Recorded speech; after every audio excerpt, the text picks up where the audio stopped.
Spring, everybody. Second day of spring here in Minnesota. Feels like it. Just welcome to spring ball 2023. Glad to have you all back. Haven't spoke to you in a long time, so we get a chance to do that today. I told Paul to go a little extra, get some extra questions. First of all, just want to welcome Coach Dawn Plitzowitz, Plitzowite, coming from West Virginia. Had a chance to talk with her yesterday. I had a great conversation with her. You talk about energy. I know our women's basketball program's in great hands, and really excited to watch her coach. So get her over at some football practices hopefully here soon, and get around our program as well. I want to wish Bob Motzko a ton of luck as they get into the NCAA tournament here coming up. And then also Coach Kelly as they host the NCAA Swimming and Diving Championships here on campus, actually. So it'll be good to have that. So wish them all the best as well to our men's team. So, we're really excited about the spring. I'm sure you have a lot of questions. We haven't talked football. I know we had a chance to talk during Pro Day, but that was really for the Pro Day guys. So I'm sure you have a lot of questions. We're excited for spring. It's a whole new year, whole different football team. It's a very unique team. It's got different challenges, different strengths as we go forward than we did last year. So it's really exciting, fun team to work with. College football's changed a ton, as you all know, and it continues to change and be affected by all the changes daily. So I'm sure you have a lot of questions. We'll open up. PJ, when you talk about those changes in the new team, with two new coordinators on offense and Ethan getting his first full go here, how do you see the offense evolving with those three guys at the leadership level? Well, you're always evolving. I think that when you kind of go back and you look at our tenure here, we've had a team that, we ran the foot. We were pretty balanced in run pass. We had Rodney Smith and Shannon Brooks and a young Mohammed, and we had Tyler Johnson even before with a young Rashad Bateman, and won a lot of games with those guys. But then we also had two first-team All-Big Ten wide receivers one year where we really had pass-heavy. Tanner's stats were incredible through the air.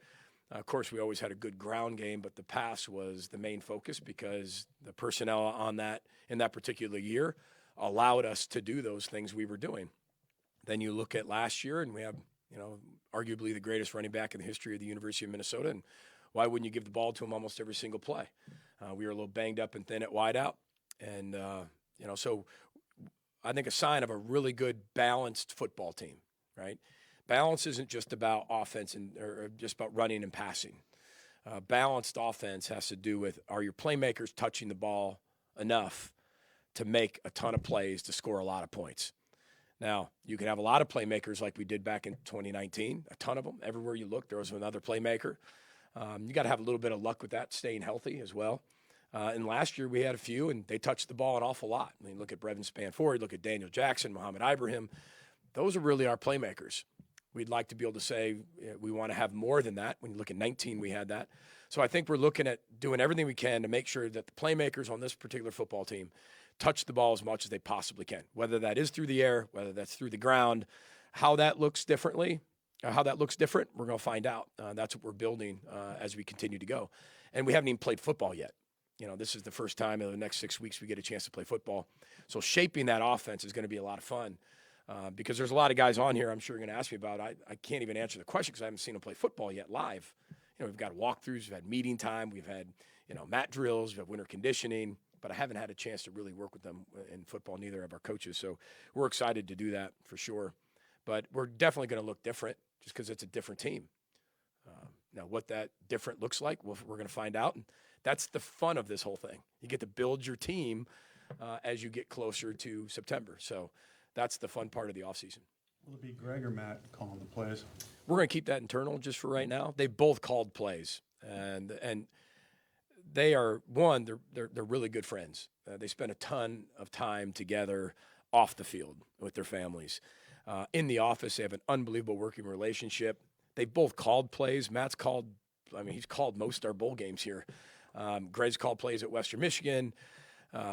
So we'll figure that out internally, but we're going to keep that, or we'll figure that out eventually. But internally, we kind of have a plan of what we're going to do with both of them, but eventually we'll let you know who that is. When you talk about playmakers for the upcoming season, who are you most excited to look at this spring, and who has some opportunities to seize this spring? Well, when you look at it, Brevin Spanford and Chris Ottman-Bell, they're two guys that are going to be limited in the spring, and So it gives opportunity and room for a lot of other guys to do that. I'm excited for all of them. I know that's really vague, but I am, because we brought in a lot of transfers at the wide receiver position. I'm really excited to see what they can do. We've got some young up-and-coming running backs, the Zach Evans of the world and the Darius Taylors of the world. And you have Bryce back. And you start looking at all those other guys that have done a ton of things for us. Then you have a different quarterback. We've always kind of had Tanner, and we knew what Tanner could do. I think everybody's seen a glimpse of what Ethan can do, and then it's like, okay, well, where do we go from there, and how do we continue to evolve the offense, to Andy's point, with the playmakers that we have? And we look at everybody as playmakers. So our offensive line is going to be a little bit different and more unique than it's been. So I'd like to be able to sit there and just give you specific names of guys we're really excited about. I'm excited about all of them because they're all growing. They're working incredibly hard. We've had some guys leave. We've added some guys, but that's going to happen. You're going to see that happen throughout the entire year. I mean, that's what makes college football so unique. It used to be one time a year. Now you're having it basically 3 times a year, where you're having these free agent markets every third of the year. Your team changes somehow, some way. We're talking everybody. I mean, there were 200 plus kids in one day enter the transfer portal in basketball. I think there's only 13, 14 scholarship players in basketball per team. So think about how many kids are doing it. So again, you don't know what your team's truly going to look like roster-wise probably until like July 1. That's when you really know what your team's going to look like, what the team you're going to play with that particular year. PJ, how do you make the co-coordinator thing work? Because you've got that title now on defense too. As far as just leadership responsibility during the week and on game day, what are the? Well, ultimately, what will happen is when I give the co-coordinator titles, eventually one guy is going to call plays. I mean, Joe Rossi calls plays, on defense, and then offensively, we'll announce who's going to be able to do that once we get there. But they're both very capable of doing it. I just want to keep that internal on offense for a while. But the co-coordinator, it's also stuff that as you develop coaches within your program, you want to make sure we're not just developing players, we're developing men, we're developing coaches. I want them to be, coordinators, head coaches one day. So you give them the ability, and they might have a different responsibility than the actual play caller, but they have that pressure, and they have the ability to design it. They have the ability to design practice. They have more responsibilities. Doesn't mean they're actually calling it as well, because I think at the end of the day, one guy's got to be able to call it. But the kind of helps you develop those guys as coordinators, the guys who want to do that. What's impressed you about Sean Tyler at Western Michigan since he's been here?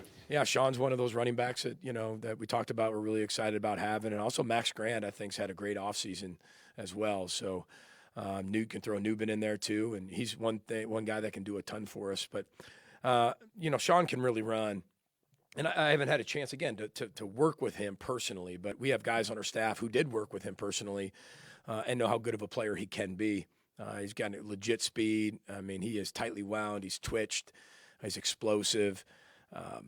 He can work really well in space. I mean, he's a jitterbug, and he's really strong. So, but again, when you throw other guys in there, it's going to be you remove Mohamed Ibrahim from the situation, and then you see all these other young guys, and Bryce is a guy who's been there a long time. But then all of a sudden, we're going to find out what Darius can do. We're going to find out what Sean can do. We're going to find out what Max Grant can do, and Zach Evans and Newbin. It's going to be a lot of fun to be able to hand the ball off to those guys and see who emerges as some of the next guys. How's the transition been with the new running backs coach? Yeah, Kenny leaving for Kent State. Yeah, no, we check in on Kenny here and there, and we're learning a lot. We watch Kenny's videos, sometimes in a staff meeting we'll watch Kenny's videos that he's posting, and we get excited about Kenny doing that. He couldn't be in a better situation for him, so we're excited about that. But Nick McKissick-Luke it's been a very smooth transition. They're both tremendous running back coaches, but they both are even better people. And I think Nick McKissick-Luke has walked into that room and has really just kind of taken over where Kenny left off, to be honest. I mean, they have a lot of shared philosophies. They know each other, and our system kind of fits what they did at Northern Illinois. They ran the ball at Northern Illinois too. And he played running back, and started at Alabama, then moved on with his career. But when you play the position, then you also coach a position. I mean, you know what you're looking for. He's just got a great opportunity to develop some really good running backs, I think, that are young. You mentioned wanting to improve the consistency of the pass rush. How much of an emphasis is that entering spring ball? A ton. You're going to see a whole. The great thing is we brought in a lot of people in the offseason for pass rush technique, how people build pass rush, whether it's an NFL organization or whether it's through college football. We know that we have to get better at that. We know that's one of our deficiencies, and it has been for a while. But we've got some really good pass rushers now. And I feel like now we can really develop them. And so we're going to have periods of practice, just like you've seen like the program period, which is the ball program, the ball period. You've seen 78%. We work on like explosive plays. We work on, tackling and things like that. The tackling convention period. You're also going to see a pass rush period where every single person is working on some form of pass rush. And on offense, it'd be defending that pass rush. On defense, it's actually pass rushing, whether it's a corner cat blitzer.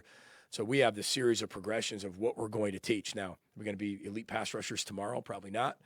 But as we progress, there's a spring development, there's a summer development, and then there's going to be a training camp development to that. And then hopefully, we elevate our game come fall. A lot of publicly vocal leaders are leaving the program, Tanner, John, and but are there any players stepping up that you're seeing maybe into that more vocal leadership role? Well, I think that's what we want to be able to create. I think sometimes when you have some vocal leaders who have been there for a long time, it keeps the next vocal leaders a little quieter. And then once they leave, it's like taking the jar off of the grasshopper, the top off the jar of the grasshopper, eventually can jump out. And I think that's what we're looking for. You always want that from your quarterback. And I think everything starts and ends with your quarterback. It's one of the most important positions in all sports. And I think right now, Cole and Nathan done a really good job of being very boisterous on that side. Cody Lindenberg and Tyler Newman. Tyler Newman has no problem making his voice heard. I think we all know that. But even Justin Wally has been able to do that as well. And Kyler Baugh up front. So we've Danny Strigow. And the offensive side, there's some guys that, Daniel Jackson's really taken a leadership role on. Brevin's been there, Crab, obviously. So we've got some guys who have done it, and then we add this new mix of guys who are just waiting for that. Nathan Bowe, it's hard to be able to be that boisterous when you're sitting behind maybe one of the best centers, if not the best center in the country. But now he's really taken on that role, and nobody loves Minnesota more than Nathan Bowe. So, we look for him to be a big part of what we do. And then Quinn Carroll would be another one. The good thing is we have a lot of them. They just haven't had to do it as much as they've had to do, and we'll figure that out. You'll be at practice, you'll see. You can judge for yourself, but there's been a lot of guys who have stepped up. Is Ethan fully healed? Do you expect him to get a full workout or full workload in spring ball? Oh, yeah, he's fine. Yeah, he was fine. He recovered very nicely. Coach, what's your message to the new guys in your program and the younger players about not letting any moment go to waste here in spring ball, seeing how you guys only have a limited amount of practice to make sure they put good product on film for you guys to evaluate all summer? Well, I think we're always competing. I think that, you're always either growing or you're getting worse. I'm a firm believer in that. And you got to make a decision every single day. And the great thing about spring, as we've always said, is spring you'll never win the job. You're going to set up winning the job. And I always love to keep day one depth charts because I don't pick the depth chart. I'm the head coach. Now, I'm ultimately responsible for the depth chart. And yes, I do make the depth chart. I'm the head coach. So that's one of my responsibilities. The people on the field are my responsibility because I'm putting them on the field. But players make the depth chart. I love day one depth charts because when you get to day 15 of spring ball, when you remake the depth chart, a lot of times that guys that were number one, well, they're not number one anymore. And that's not my fault. So you got beat out. And that's what's so fun about being able to create competition constantly. And I think that's what even happens with the portal of new guys constantly getting to come in. When guys left your program, you couldn't bring them in until the following next recruiting class. Now you can constantly bring them in. And it creates this competition constantly. There's always going to be 85 scholarship players. It's not going to be like, we lost 6 guys, 7 guys. We're going to be at 77 scholarships. We're going to fill those somehow, some way, either with walk-ons or we're going to bring them in with the transfer portal. And, Mike McCarthy used to sit there and say this to us when I was a San Francisco 49er and he was our OC. Coaches' jobs are to teach and demand. Players' jobs are prepare and perform, football-wise. Right? At the end of the day, we're here to teach and demand a certain way of doing something, which is getting harder and harder and harder to do because of where we are in our society. Holding people accountable, keeping them with high responsibility, that's getting harder because everybody takes offense to everything. It's hard. It's just harder to do. So you've got to do it in a very unique way without damaging the integrity of your program, the integrity of the university, the standards and the values that you uphold, and get them better every day as a man, husband, father, football player, a student, athlete. I mean, it's getting a little bit more challenging. And the ability for people to just, if they do get disciplined or they don't do something right now, okay, I'm leaving. And throw that in the mix, right? It's a very unique time. So, and then it forces you to evolve as a coach. So, long answer to your question, but there's a lot of pieces to that when you're talking about developing your team, because it's not about just this, you know us, we're a life program, we're not just a football program. So for us, those are the challenging pieces, especially accountability in 2023, holding people accountable for the standard of what they say they want for their life, you know? And if you want to be a YouTuber, good. But there's the best YouTuber and there's the worst YouTuber. So when my son says he wants to be a YouTuber, I'm like, great. Well, then you're going to be the best YouTuber there is. There's a price to pay to be the best YouTuber. And you need followers. You need great content. You need to know what the heck you're doing. You got to work really hard at it. I'm sure. I've never been a YouTuber, so I don't know what that is. But I bet you the best YouTubers out there, they're really good at what they do, and they work incredibly hard at it. It's the same thing. So sometimes we take this generation, put them over here and say, well, they do this, they complain. But that's not true. They just have different things, just like our parents, when they talk to us about whatever music listens, that stuff. Same thing. You know, your son and daughter's on a computer and they're like, that stuff. There's value to that if they're working at being the best in whatever they want to do.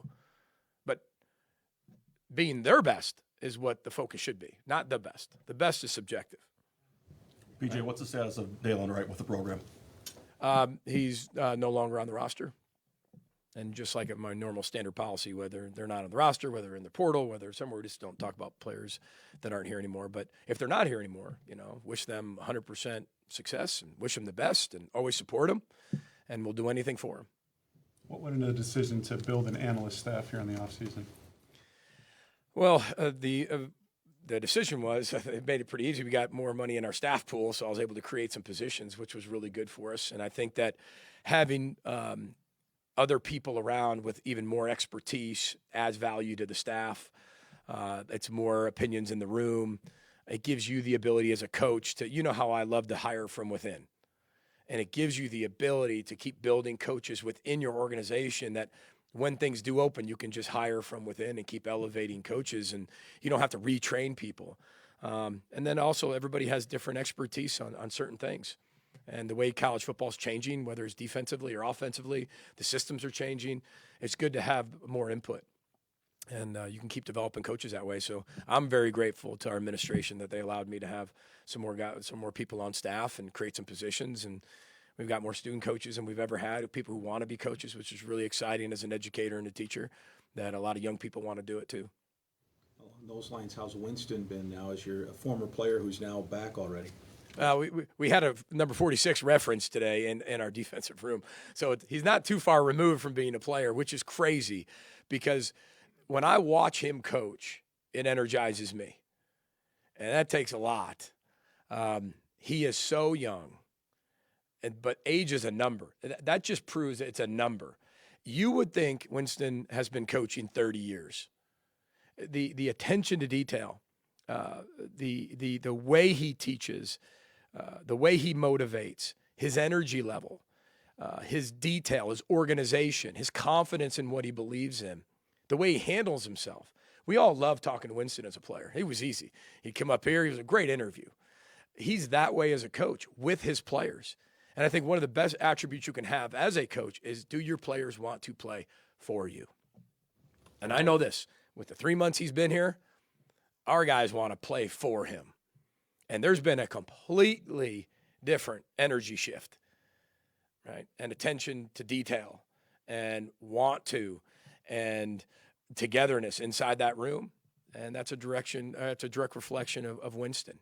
And as hard as he worked as a player, because he was never the best player, right? But he made himself a great player because of how hard he worked. He does the same thing as a coach.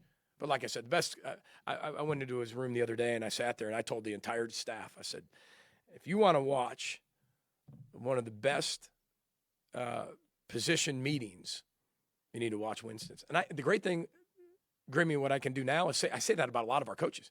You can go, feel free. I'll let you in there. I'll let you sit in Danny Collins' meeting one day, and you'll watch how great of a teacher Danny Collins is.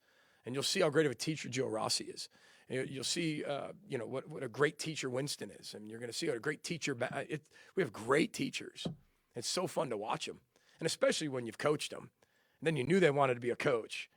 And then you have the opportunity to help them in their careers. He's a special one, that's for sure. You gave him the new. But we'll see how the D-line plays first. You gave him the newcomer coordinator title. Yeah. What goes into that? What does that look like? I'm getting older, and not saying that I'm getting older in age where it's ending for me. It's just, as we had the conversation about YouTubing, and I asked my kids, there's just so many people. I was with my kids the other day. We were on spring break, and they're like, Dad, you ever heard of this guy? I was like, who? This guy. He's like the most popular X, whatever it was. And I was like, no, I never heard of him. Have you ever heard of this guy? Never heard of him in my life. How do you not know this guy, Dad? So you're looking like, wow, and I'm pretty connected, right? And so I'm sitting there going, man, I need somebody to kind of help me that way, maybe just to, and Winston's perfect for it. Winston knows a lot about everything. And so I always think, too, when guys come in, and they're coming at different periods, head coaches a lot of times aren't here certain times of years. Even when players come in, whether we have Big Ten meetings somewhere else, or you're on donor trips, or you're somewhere else, it's good to have somebody back here, like an assistant head coach, that could really help the young guys. And I think somebody who played the position, played at this school, as an alum of this school, played in this culture, there's nobody better to help the young people keep elevating and develop and transition from high school to college than Winston. So I do that. And, Garrett and I kind of run a lot of our newcomer meetings and their orientations when they get here, because there's a lot of them. But it's nice to be able to have Winston be able to take some of that over too, and have that connection with somebody who actually played here, who actually went through the program as a player. And so that's why we gave him the title. And, it was within like a week he had the job. I'm like, I got to give this guy some type of title because he's that good. And so that's what we came up with. And it's a perfect role for Winston. What did you like about the background and perspective of Andrew Soder? Yeah, very diverse, very different than what we do and how we've done it, but gives us a lot more options, more opinions. Again, very detail-oriented guy, played the position of tight end, called plays at San Jose State, called plays back at Kent. So it was great to have that type of system come into our offense, just to be able to help us with some things that we want to do possibly in the pass game too. And as we keep evolving with this particular team, but he's a really good recruiter, really good man. We're really excited to have him. PG, do you anticipate continuity at certain tackle spots, and how's the interior look? Yeah, we're going to move a lot of things around up front.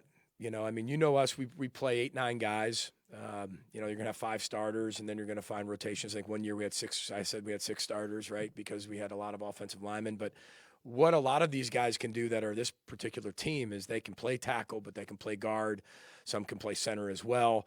We're just going to find where do they fit best for the 2023 season. And we're going to find that out in spring. But you're going to see a lot of people. So you'll see Nathan Bowe play center, play guard. You're going to see J.J. Gade play tackle, but play guard. You're going to see Martez Lewis play tackle and guard. Quinn Carroll can move all around. You're going to see, even young guys like Greg Johnson's come in here and really kind of accelerated, made us accelerate his growth fast. And you're going to see Tyler Cooper compete at different spots. So I'm excited because there's a lot of competition out there. You look at a guy like Tony Nelson, who redshirted last year. He's leaps and bounds ahead of where he was last year. Ashton Beers, tons ahead of where he was. And then you obviously have, I think Ariante will be, pretty much that left tackle position. We probably might not move around Ariante a little bit. He wants a little tight end, though. He wants the ball here and there. So we'll see. I told him we'll see. But I think through the O-line, I think it's going to be a little bit more, let's see who the best 5 are at which position are the best 5 best at. Take 1 or 2 more. How do you feel about your linebacker depth right now? I like it. I have to see more on the field to like it more for how far guys have grown. But that's what you have the portal for if you need it. to be able to add some depth. But I love where Cody Lindenberg's at. I think Devin Williams has had one of the best off seasons amongst anybody. You look at a Maverick, you look at a Gerlach, you look at guys like that. Seelig came in here as a transfer. We're expecting big things from him, but I still haven't worked with him yet. We probably weren't going to take another linebacker, and then we had one transfer from the linebacker position. So, again, you want to be able to fill that number with somebody. But right now we're just going to see what that looks like, see how far the guys have come that we have a lot of faith and hope and aspiration for, and a lot of confidence in, see how they go through the spring. What stood out when you were evaluating Crooms and Spencer? Yeah, I think it was just the ability to one, play in space, create space when they didn't have it, the ability to make a lot of plays, not only just routine catches, but big catches, contested catches, 50-50 balls, and they play with incredible confidence. And again, this is never going to stop. You're going to keep bringing competition into the program. I mean, it happened before in college football, but it was just a one-time thing. Now, like I said, it's happening 3 times a year. And, when players leave, you're going to bring players in. And it's just part of it. You're going to look at your roster. And, we're still a high school development team, though. You got to realize that. I mean, 80, 90% of our guys are all high school players, and we're going to develop them. But sometimes when they get developed, they take off and leave. So you've got to be able to replace that with a more mature player, that the ones that you're expecting to play at a more mature level, when a mature guy leaves, you want to replace it with a mature level. Sometimes when a younger guy leaves, you can replace it with a younger guy. So I think that's the give and take of all of that. Have you had to change the way you do things because of exactly that, where, I don't want to say it's more of a business, but it feels like more of a business, where a guy's going to worry more about what's best for me and not what's best for us, and that's your whole ethos. It is, but I would say that changing who you are, I'll never change who I am. I am who I am. I think that's really, I think you have to be who you are, but I think you have to adapt. If you don't adapt, you die on the vine. And we coaches have to adapt more and are forced to adapt more today than you ever have been. And I think that's always healthy. We adapted before, but you adapted in a very different way, maybe a slower rate. It forces you to adapt even at a faster rate, because you don't know what your team's even going to look like before, a month to 2 months before you actually have to play a game. So we will never treat this like a business. We never have treated it like a business, nor will I ever do that. I will never change that way. This will always be a life program. Academics, athletics, social, spiritual. When it's a business, it's about the bottom line. This is not that way. Kids are not businesses to me. This is still an educational system, a university, a school. We're still coaches and teachers, and there's still students and peers and players and student athletes. So to me, that will never change the way we're running our program, but we will adapt how we do it. We'll adapt as times change, because I think you have to do those things. But it's forced me to be a better coach, a better teacher. It's forced things that maybe I'm not good at to be really good at, or to be better at. I've told you this before. I'm not a very patient person, and I'm not sure I'll ever be patient. But I can be more patient tomorrow, and if I wasn't today, then I'm going to work on it to be better tomorrow. And I think that's what it forces you to do, and to have a different maybe perspective of the things that are happening. Kids aren't leaving. It used to be, last thing I'll say, because this will make sense. It used to be if a kid left the program, all of you would ask me, like, what happened? What's wrong? What's wrong with the program? There's something going on inside there, right? Now I think that's very different. Now it's just second nature. A guy leaves. We all want guys to have better opportunities. We want them to be able to go to the NFL. If a guy's not playing, he has the option to leave. If he doesn't fit, he doesn't stay in a place where he doesn't fit for 3-4 years and waste that time and then become combative with coaches and peers. And you don't have time for that. And this allows people to get to where you fit. So it may be a little bit more, even more now of a selection process than it was just a recruiting process. But I think you have to keep adapting. And that's the exciting part about it, though.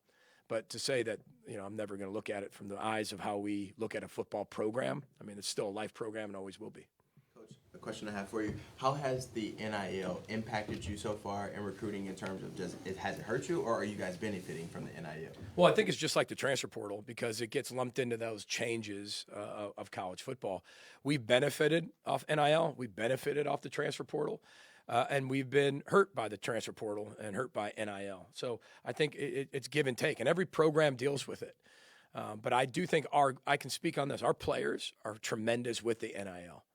I think they do a great job with doing it here on campus, having the resources that they have, living in a major media market with major corporations and major businesses, and even a lot of small businesses who have really linked up with our players for platforms, for resources, for their brands, for whatever they're doing.